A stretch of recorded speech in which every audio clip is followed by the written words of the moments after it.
아다지오 5번째 요한복음 4장 50절 같이 하겠습니다.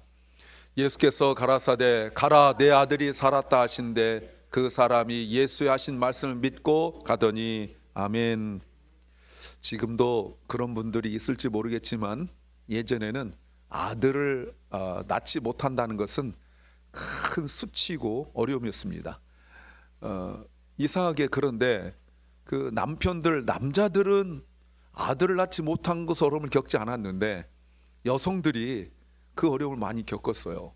제가 서울에서 담임 목회할 때 그때 72세 되신 집사님 여자분이 계셨는데 딸 하나밖에 낳지 못했다고 시댁에서 쫓겨나서 그 살던 분도 계셨습니다. 그래서 아들을 낳기 위하여 엄청들 애를 썼고 심지어 딸을 낳으면 그 다음 아들을 낳기 위하여 지은 이름들이 남성의 이름들이 있었습니다. 예전에도 말씀을 드렸지만 우리 제 같은 교회 그 여자 후배 이름은 안나였는데 안나 일기에서 정말 그 외국 이름인 줄 알았는데 딸을 하도 많이 낳으니까 아빠가 더 이상 딸 안 낳겠다 해서 안나 이렇게 지어서 그 참 울면서 이렇게 꼭 이렇게 어디 수련회 가서 캠프파이어 울고 이러잖아요. 그래서 그때 울면서 들었던 얘기도 있어요. 그래서 이제 그런데 그 여자가 딸이죠. 딸이 그 다음에 남동생을 보면 얘가 이제 귀한 존재가 되는 거예요. 얘가 아무런 것도 한 것도 없는데 남동생 모았다고. 그런데 여동생을 낳았다 그러면 얘도 이제 같이 천덕꾸리가 되기도 하죠. 2000년 전에 어땠을까요? 제가 어릴 때 이야기를 하고 있는 겁니다. 제가 어릴 때 이야기 불과 얼마 전 이야기인데 여러분 저는 지금 2000년 전에 아들이 하나밖에 없다. 여러분 이 아들 하나는 이 부모에게 어떤 존재라고 생각합니까? 세상에서 가장 귀한 존재 아닐까요? 더군다나 서양권도 아니고 동양권이라면 더더욱 그럴 겁니다. 자신의 전부이고 자기 생명보다 더 귀한 존재라고 생각할 것입니다. 오늘 하나 아버지가 나와요. 오늘 46절 말씀 보시면 한 아버지가 나오는데 그의 아들이 가버나움에서 병이 들어 아팠다라고 말합니다. 이거는 그냥 단순히 아팠다는 정도가 아니라 몸이 점점 쇠약해져 가고 있다는 뜻이에요. 어느 정도일까요? 47절 말씀에 이렇게 말합니다. 그 사람이 예수님께서 유다에서 와서 갈릴리 왔다는 소문을 듣고 예수님께 와가지고 제발 가버나움에 내려오셔서 아들을 고쳐주십시오라고 말하는데 마가가 요한이 설명하고 있어요. 아들이 거의 죽게 되었기 때문이다. At the point of death.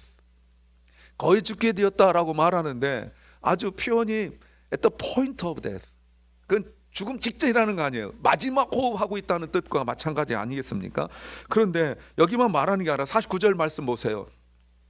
그 아버지가 그 신하가 예수께 간청했는데 선생님 내 아이가 죽기 전에 before my child dies. 여러분 몸이 약한 정도가 아니라 지금 거의 죽게 된 상태이고 아버지도 이것을 알아요. 2000년 전이라고 말씀드렸습니다. 외아들입니다. 외아들인데 이 아들이 거의 죽게 되었습니다. 곧 죽을 것 같아요 라고 말할 때의 그 아버지의 심정을 여러분 이해가 되십니까? 내 생명보다 더 귀한 아들, 그 아들이 지금 거의 죽게 되었을 것 같은 그런 상황, 아버지 입으로 내 아들이 힘들어요 정도가 아니라 그냥 둘러서 좀 많이 어려워요 이렇게 대부분 말하는데 그렇게 하지 않고 죽기 전에 이렇게 말하는 아버지의 심정 여러분 아십니까? 그런데 지금 몇 절을 계속 보았지만 그 아버지를 소개할 때 왕의 신하라고 계속 이야기하고 있습니다. The official. 신하라고 계속 이야기하고 있어요. 아버지의 세상 지위가 매우 높아요. 권력이 높습니다. 권력을 가지고 있다는 거죠. 그러면 2000년 전에 이 정도 권력을 가진 사람이면 대부분 돈이 많습니다. 나중에 보시면 알겠지만 집에 그 하인들도 있거든요. 하인 하나 놓고 하인들이라고 말하지 않을 겁니다. 둘? 이거 하인들 하지 않을 거예요. 그리고 집도 마찬가지죠. 방 2칸이 있는데 하인들을 들여놓을 데가 없겠죠. 방 3칸 있는 집 하인들을 팀이 어디 있겠어요. 지금 집도 굉장히 클 거고 돈도 많고 권력도 많고, 그러면 아는 의사도 많을 거고, 그러면 그 아들을 고칠 가능성이 매우 높다고 말할 수 있죠. 그런데 못 고쳐요. 부모로서 내 자녀가 아플 때 돈도 없고 권력도 없고 아는 의사도 없고 이럴 때 그 아들이 병이 들어 고통 속에 있는 것을 보는 것도 부모의 마음이 찢어질 텐데, 돈 많고 권력 있고 아는 의사도 많고 고칠 수만 있다면 뭐든지 할 수 있는 사람이 아무것도 할 수 없는 것도 너무 힘든 거죠. 우리가 설교 주제처럼 이 아버지는 아다지오를 누릴 수 없을 겁니다. 이 아버지가, 이 아들이, 외아들이 죽을 지경까지 오는 동안 하지 않은 게 뭐가 있을까요? 이 아들을 고치기 위해서라면 여러분, 이 권력 있는 사람이, 돈 많은 사람이 여러분 안 한 게 뭐가 있을까요?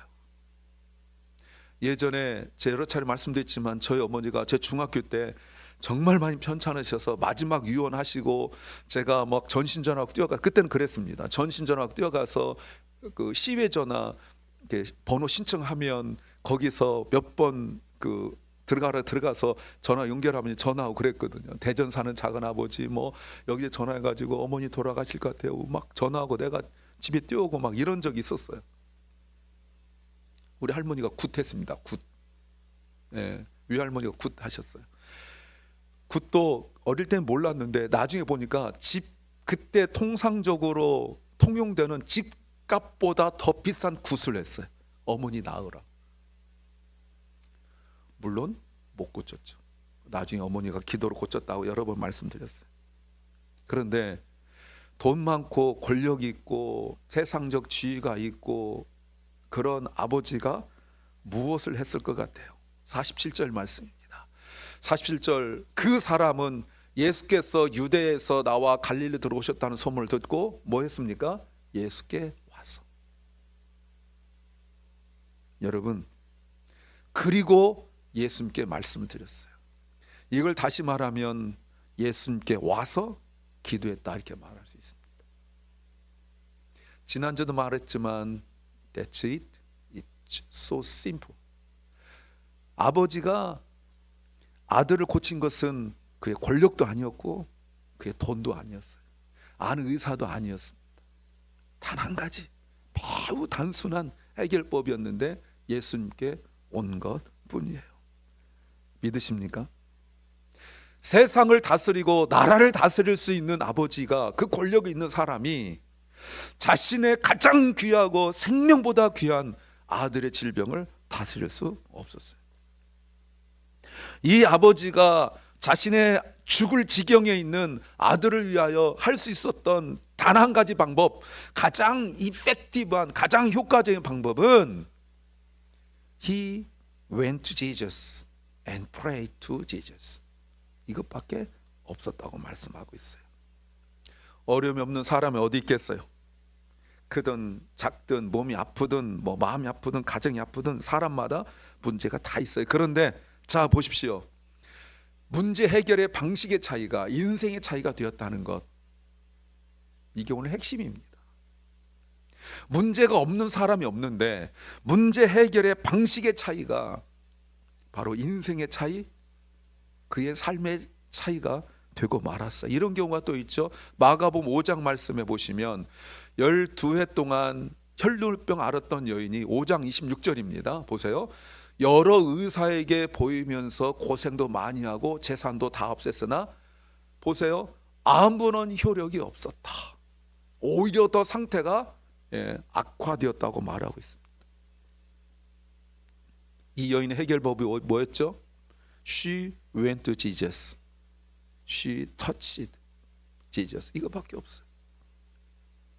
예수님께 와가지고 예수님을 터치한 것밖에 없어요. 그 여인의 문제 해결이 많은 의사에게 갔습니다.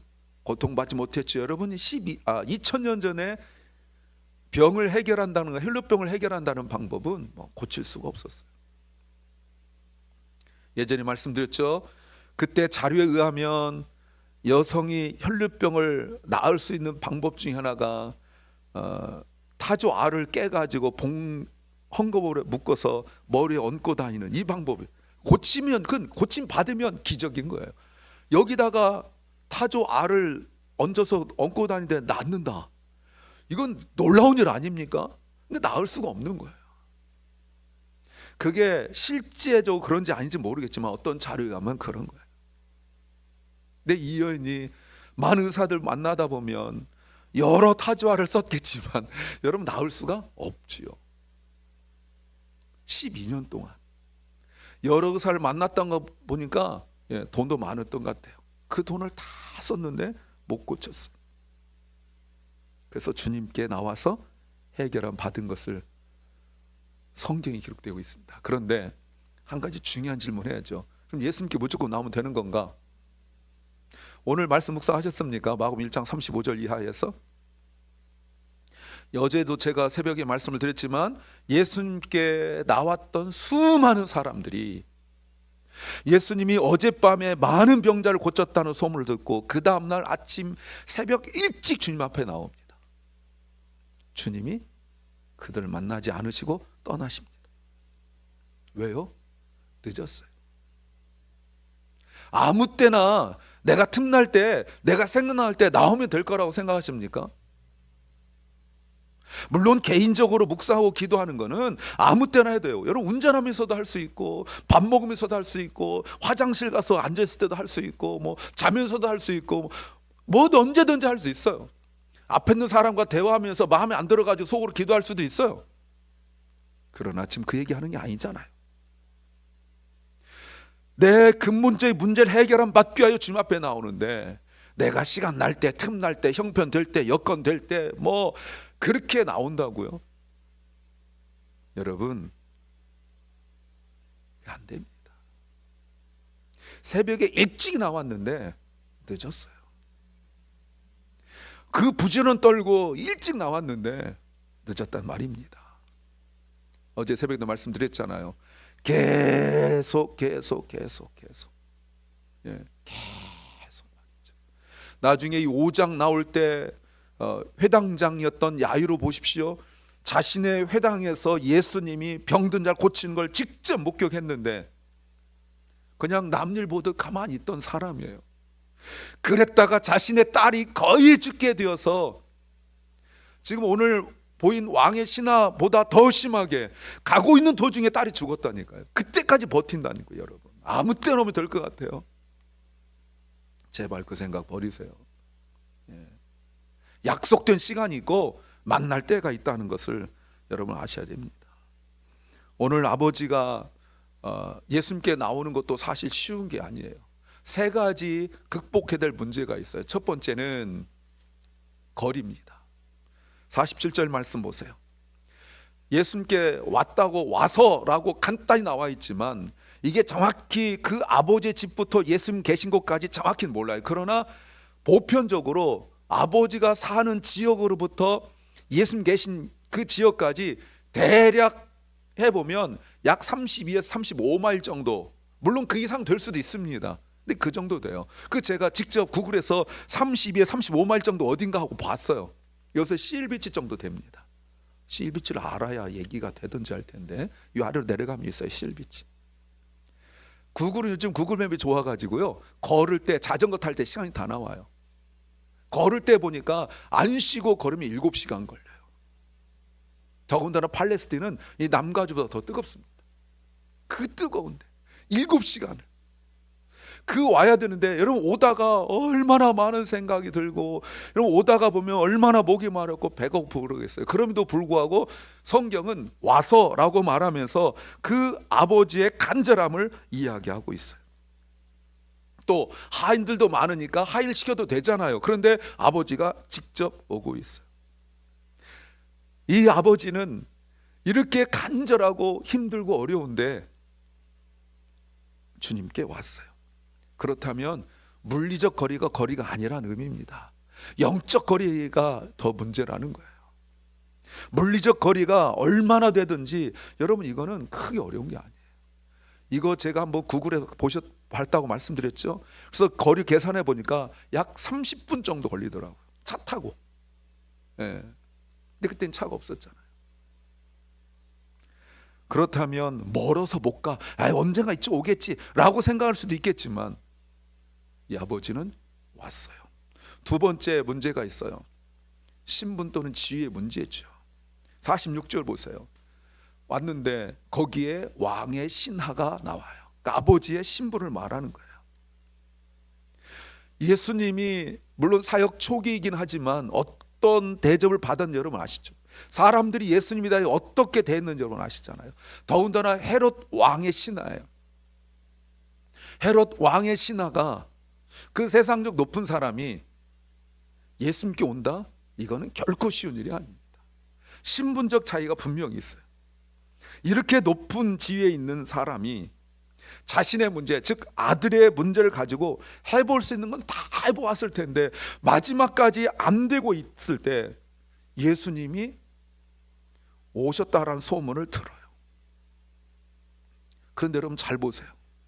그곳은 전에 물로 포도주를 만드신 곳이 첫 번째 기적이죠. 이게 두 번째 기적이에요. 여러분 잘 들어보세요. 예수님이 결혼잔치, 혼인잔치에서 물로 포도주를 만들었다는 소문이 어마어마하게 퍼졌습니다. 그런데 물로 포도주를 만든 사건과 내 아들을 고친다는 사건을 연결한 사람은 단 한 명밖에 없어요. 물로 포도주 만들어서 우리가 다 물로 포도주 만들었다면 찬양도 있고 뭐 되게 좋아하잖아요. 우리가 좋아하는 게 몇 개 있잖아요. 물로 포도주 만든 거, 오병이 이런 거 되게 좋아하잖아요. 그런데 그것이 그냥 그건 줄만 알았지 내 아들의 문제, 지금 죽음 앞에 있는 내 아들의 문제로 해결하겠다고 생각한 사람은 그 어마어마한 소문을 들었을 텐데, 가버나움의 소문이 다 퍼졌을 텐데 단 한 명만 반응을 보였다는 거 아닙니까? 단 한 명만. 예. 아들이 죽을 지경에, 딸이 죽을 지경에 있는 사람 한 명밖에 없었겠어요? 회당장 야이로도 있는데 꿈쩍도 안 했죠? 또 주님께서 고쳐지길 바라고 몰려온 사람들 보니까 분명히 있었단 말이에요. 근데 안 움직여요, 여러분. 저쪽에서 어마어마한 역사가 있다는데 안 움직여요. 주님께 안 와요. 왜? 거리가 멀어서. 왜? 바빠서. 여러분 왕의 신하가 뭐 맨날 골프 치러 다니고 맨날 등산 다니고 맨날 어디가 술 먹고 이게 해서 왕의 신하가 될 수 있을까? 물론 그럴 수도 있어요. 2000년 전이니까. 그러나 우리가 정상적으로 생각했을 때 눈코 뜰 새 없이 바빴을 겁니다. 어마어마하게 바빴을 거예요. 예? 나중에 이리 올 수 있잖아요. 주님이 그때 주님 앞에 나오면 되잖아요. 근데 내가 왕의 신하, 아까 말씀드렸죠. 내가 헤롯 왕의 신하인데 안 되는 게 있다니까 여러분. 예. 또 하나 세 번째예요. 예, 방법의 문제죠. 세 번째.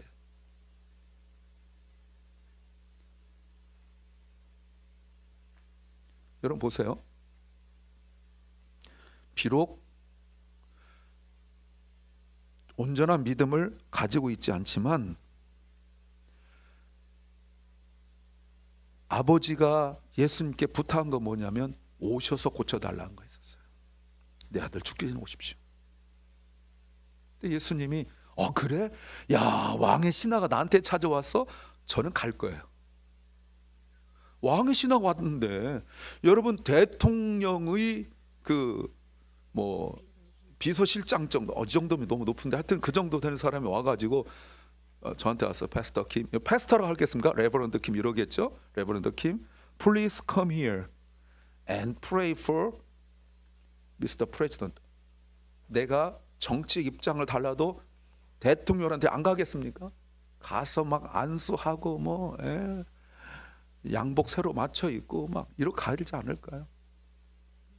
근데 예수는 뭐라고 말씀하시냐면 보세요. 50절 말씀에 예수님께서 가라사대 고! 네 아들이 살았다. 아니 만져주신 것도 아니고 기대해 주신 것도 아니고 여러분 그 앞에 뒤에 보면요 오늘 본문에도 나병 환자 나타나는데 나병 환자에게 손대면 안 되는데 예수님이 나병 환자 손대고 기도하셨다니까요. 그리고 나았다니까요. 많은 사람들을 주님께서 만지시고 뭐 이렇게 했어요. 그런데 35마일이나 떨어져 있는 곳에 그 아들의 상태를 보시거나 자세히 묻지도 아니하시고 몇 살인지 뭐 이름이 뭔지 이런 거 묻지도 아니하시고 예수님한테 혼나거든요. 믿음 없다고 혼나거든요. 바로 앞에서. 그래도 살려주세요 하니까 예수님께서 가, your son will live. 네 아들이 살아날 거야. 여러분 보세요. 이 아이를 낳기 위하여 예수님께서 오병이어 때도 기도하시고 그 나사로 무덤 있을 때도 기도하시고 이러셨는데 지금 죽을 지경인데 주님이 그래 내가 기도할게 하고 아버지의 손을 붙들고 왕의 신하니까 아버지 이 아들을 살려주세요 이러셔야 되는데 그런 말씀 하나도 없고 주문도 아니고 기도도 안 하시고 뭐 그 아들의 상태도 묻지 아니하시고 가! 네 아들을 살아날 거야 이렇게 말씀하셨어요. 그랬더니 이 아버지가 the man got angry 뭐 이래야 되잖아요. and shout 뭐 이래야 되잖아요. 그런데 그때 놀라운 일이 생겼는데 그 아버지가 예수님이 하신 말씀을 믿었대요. 그리고 갔대요. 여러분 잘 보세요. 그 사람이 예수님이 하신 말씀을 믿었다고 말하고 있어요. 그리고 53절 보세요. 그 아들이 살았다. 아멘입니까? 예, 갔어요. 이때 아버지가 예수님의 말씀을 들었을 때 그전에는 막 그 35마일 이상 되는 데를 올 때 막 불안해서 막 오고 예수님 옆에 와서 왕의 신한데도 막 엎드려서 빌고 막 체면 사람들 다 보고 있을 텐데 막 살려주세요 내 아들 죽어요 막 했을 때 그 불안한 마음이 예수님께서 내 아들이 살았다라고 말씀하시는 순간 그 아버지 마음속에 찾아온 게 뭐예요? 아다지오예요. 말씀을 듣는 순간 그 전까지 불안하고 걱정스럽고 염려스럽고 세상 어떤 것보다 귀하고 내 생명보다 귀한 그 아들이 죽을 지경, 아픈 것도 아니고 죽을 지경인데 불안했는데 내 신분, 체면 뭐 다 내려놓고 와서 싹싹 빌고 있는데 그것도 예수님께서 왕의 신한데 오느라고 얼마나 힘들은 이런 말씀 안 하시고 너는 믿음이 없다 이렇게 혼났는데 그래도 살려주세요 라고 말했을 때 주님께서 네 아들이 살았다 라고 말하는데 지금까지 내가 경험하지 못한 참 평안이 그 마음속에 확 찾아오는 거예요. 그러더니 아무 소리 안 하고 돌아갔어요. 지금 그런 표정은 아닙니다. 아버지가 갈 때 그런 표정 아니에요. 어떤 표정이었을까? 그 결과 보십시오. 52절 말씀에 그 결과가 나옵니다. 종들에게 가서 종들을 만났어요. 집으로 가는데 종들이 만났어요. 그래서 아이가 나았다라고 물어보니까 언제요? yesterday. 올 때 그 먼 거리를 올 때는 가서 또는 와서라는 한 단어로만 이야기하는데 주님의 말씀을 듣고 난 뒤에 아다지오가 찾아오게 되어지니까 여러분 나오는 단어가 뭐예요? 어제. 47절 보세요. 와서 했잖아요. 그 먼 거리를 그래서 찾아온 것을 다시 보십시오. 아다지오예요. 주님의 말씀을 듣고 믿음이 생겼다는 것은 평안을 얻었다는 거예요. 그러면 사람이 이렇게 여유가 생겨요. 조금 전에 불안하고 얼굴이 사색이 되고 막 죽을 전은 발을 동동동동 구르고 뭐 어찌할 바를 모르던 사람이 그 거리를 가는 여유가 생긴 거예요. 이것이 주님 만나기 전과 만나고 난 이후의 차이점이고 말씀을 듣기 전과 듣고 난 이후의 차이점이 되어야 합니다.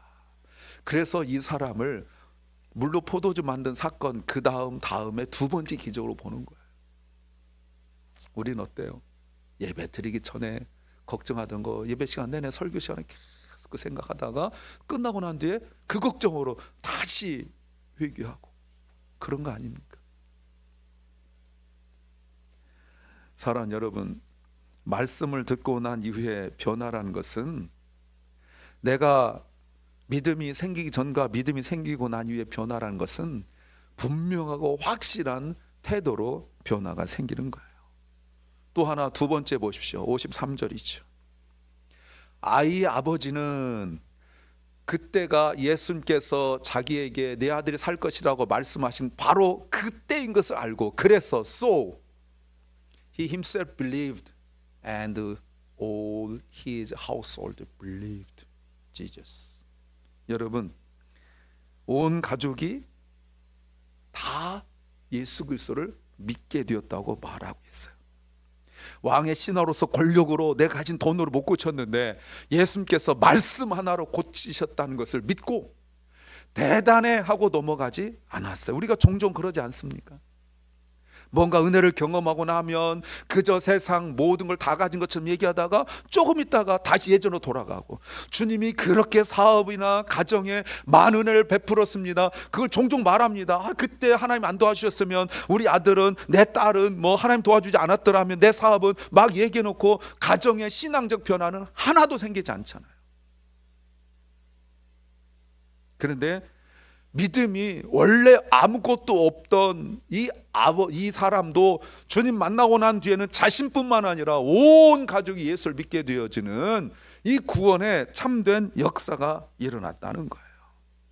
이것이 무엇입니까? 이게 진정한 아다지오이죠. 사실은 제가 아다지오를 더 많이 준비했지만 5개로 자르면서 이거를 내가 마지막 뒀던 것은 바로 이 53절 때문에 그런 거예요. 가정의 진정한 평안, 가정의 진정한 평안. 사랑하는 여러분, 그런데 여기에서 이상한 단어 하나 나옵니다. 아이 아버지, the father. 이 이전 거를요, 여러분 자세히 보시면 계속 왕의 신하로만 나와요. 그 사람, 그 신하, 왕의 신하로 나와요. 그런데 이제서야 처음으로 그 아이의 아버지로 나와요. 그동안 돈 많으니까 아버지가 높은 권력이 있으니까 아이한테 사달라는 거 다 사줬을 거 아니에요. 게임기도 뭐 신상으로 착착착착, 시리즈별로 쫙, 장난감에 게임기에 뭐 운동, 스포츠 같은 거 안 시켰겠어요. 시간표별로 다 가정교사 다 붙였지 뭐 막 이랬을 거 아니에요. 그때는 아버지가 아니었었어요. 그때는 왕의 신하였어요. 또는 그 사람이었어요. 그런데 아버지가 주님 만나 변화되고 믿음 생기니까 성경은 의도적으로 그의 아버지라고 설명하고 있다는 말입니다. 이게 놀라운 일이에요, 사랑하는 여러분. 이게 놀라운 일이죠. 그렇다고 해서 아까 말씀드렸지만 대단한 믿음을 가진 건 결코 아닙니다. 이 아버지가 어마어마한 믿음을 가지고 주님 앞에 나온 거 아닙니다. 그저 소문만 듣고 나왔던 거예요. 그러나 말씀을 들었을 때 그 아버지는 세상이 줄 수 없는 참된 평안과 그 위로를 얻게 되어졌다는 거예요. 그러더니 아이의 아버지가 되었어요. 그의 가정이 진정한 회복이 되었다는 거죠. 그러니 보세요. 왕의 신하로서는 자기 아내를 대할 때, 자기 아이를 대할 때 어떻게 대했을까요? 그런데 아버지가 되어지니까 그래서 온 가족이 예수님 믿게 되어진 거예요. 내가 남편으로서, 아버지로서 돈 벌어다 주고 아이들한테 막 할 때는 아무런 가정의 변화가 없었어요. 이 남편이 돈 많으니까, 높은 권력이 있으니까 돈 가지고 그 아내는 명품백도 사고 아마 뭐 좋은 옷도 입고 파티도 다니고 여행도 많이 다녔을 거예요. 해외여행도 엄청 다녔을 거예요. 뭐 안 해본 게 뭐가 있겠어요. 2000년 전에 그전 정도 권력이 있으면 뇌물도 많이 받고 뭐 생기는 것도 많고 뭐 이랬을 거예요. 아들을 위하여 해줄 수 있는 거 다 해줬어요. 그러나 아버지는 아니었어요. 근데 아버지가 예수님 만나 변화되니까 아버지가 된 거예요. 그러면 이 사람은 왕의 신하로서가 더 귀한 겁니까? 아니면 아버지가 더 귀한 겁니까? 성경은 지금 우리에게 이걸 요구하고 있는 거예요. 너 왕의 신하로 살래? 사장으로 살래? 아니면 아예 아버지로 살래? 처음에 예수님께 나올 때는 왕의 신하로 나왔어요. 예수님과 계속 이야기 주고받을 때는 그 사람이었었어요. 그런데 이제서야 아버지가 된 거예요. 아들의 문제가 이 사람으로 하여금 진정한 아버지가 되게 한 거죠. 왕의 신하로서 그동안 물론 자기는 남편으로 살았고 아버지로 살았지만 성경은 그 사람의 모든 것을 아버지란 말로 말하지 않아요. 돈도 많이 주고 많은 것들을 혜택을 누리게 하고 많은 것들을 보게 하고 경험하게 했지만 성경은 그가 했던 모든 것을 아버지라고 말하지 않아요. 이제서야 비로소 그는 아버지가 된 거예요. 이 아들의 죽음 같은 그 고통을 거치고 난 이후에 아버지는 주님 만나 이제 아버지가 된 거예요. 사랑하는 아버지 여러분, 이게 의지로 될 일입니까? 내가 결혼하여 자식 난다고 아버지가 되는 겁니까? 내가 바쁘게 열심히 돈 벌어서 돈 준다고 아버지가 되는 겁니까? 내가 낳아서도 아버지가 아니고 얘 학교 보낸다고 해서 뭐 좋은 게임기 사주고 뭐 좋은 혜택을 준다고 해서 아버지가 되는 거 아니에요. 내가 진정한 아버지가 되는 것은 내가 주님 만나 변화되는 거예요. 그래야 진정한 아버지가 되는 거예요. 아들을 위하여 돈 벌고 출세, 아들의 든든한 배경이 되고 백이 되어졌지만 그러나 아버지는 아니었어요. 사랑하는 여러분, 놀라운 역사가 어떻게 일어난지는 보십시오. 그런데 여러분 아십니까? 아들이 죽게 되었을 때 아버지는 아들을 살리려고 예수님께 왔고 예수님의 말씀을 듣고 믿음이 생겨서 아들이 살아났죠. 그리고 왕의 신하는 한 아이의 아버지로서 위치를 회복했어요. 그런데 우리 아버지 하나님은 자신의 아들을 죽도록 내버려 두었어요. 우리 아버지 하나님은 이 아들을, 자신의 아들을 살릴 수 있는 능력도 있고 또 권력도 있고 지위도 있고 할 수 있는 힘도 있었어요. 누구로 도움을 받지 않고 누구 의사나 아니면 빌라도에를 힘을 빌리지 않고도, 로마 황제의 힘을 빌리지 않고도 아버지 하나님은 그 아들을 살릴 수 있었어요. 그런데 아버지 하나님은 자신의 아들을 죽도록 내버려 두시고 오히려 외면하셨어요. 그것 가지고 내 아들을 살릴 수 있는 방법이 없을까 하고 상의하지도 않으셨어요. 그리고 우리 아버지가 되어주신 거예요. 자신의 아들을, 친아들을 버리시고 죽이시고 그리고 우리 아버지가 되어주신 거예요. 그래서 예수님께서 병든 자 고치고 어마어마한 기적이 여러분 너무 많고, 요한복음 20장에 보시면, 그리고 21장에서 보시면 예수님께 사신 일을 다 기록할 수가 없었다고 말씀하세요. 예수님이 하신 일들을 기록하면 이 땅에 있는 종이 뭐 잉크로 다 쓸 수 없다고 말씀하세요. 그런데 여러분, 요 얘기가 여기에 기록되어서 두 번째 기적으로 기록된 것은 바로 그것 때문에 그런 거예요. 우리는 그래도 내 아들을 살리려고 뭐든지 합니다. 어떤 때는 신분이든 돈이든 뭐 이런 거 다 포기하고 가서 기도할 수 있어요. 왜? 내 아들 살려달라고. 근데 우리 아버지 하나님은 그것을 포기하셨어요. 그리고 천지 만물을 창조하시고 전능하신 하나님께서 한 가지 하지 않으신 것이 자신의 아들을 살리신 거예요. 다 버리시고 우리 아버지가 되어주셨어요. 그렇다면 사랑하는 주님의 성도 여러분, 우리 할 일이 무엇입니까? 자신의 아들을 죽게 내버려 두고 살리지 아니하신, 그래서 우리 아버지가 되신 그분께 와야 되는 거 아니에요? 그저 남 보듯이 이러면 안 되잖아요. 갑자기 이렇게 지나가는데 누가 탁 그러면 깜짝 놀라서 아버지 이거 가지고 아버지를 찬다고 볼 수 없잖아요. 우리가 그 자신의 아들을 버리신 아버지께 와서 아버지에 의하여 버림받은 아들의 이름을 가지고 와서 기도하는 겁니다. 내 신분, 내 체면, 내 스케줄, 내 지위 다 내려놓고 우리가 예수님께 와서 기도해야 돼요.